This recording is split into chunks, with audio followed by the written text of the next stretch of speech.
Welcome to the banker lamp. Please enjoy the video. You begin with simple shapes because they set proportion and balance. Draw a large oval for the head, then a slightly smaller oval below for the body. These guides let you place features accurately. Once done, add a vertical center line and a horizontal midline to position eyes and nose. This prevents uneven faces. Lightly sketch ear circles about 1/2 the head width on either side at the top.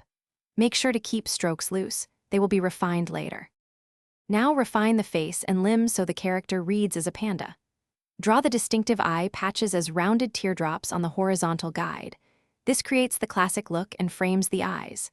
Then place a small rounded triangle nose at the center intersection and sketch a soft curve for the mouth to suggest expression. For limbs, use short ovals, arms and legs, connecting them naturally to the body oval. Hint paw pads with small ovals so proportions stay believable. Finish by inking the main lines and erasing construction marks. This sharpens the drawing and makes black fur areas stand out.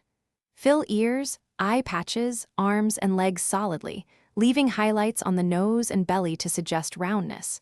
Shade lightly around edges to add volume because contrast between black and white sells the panda look.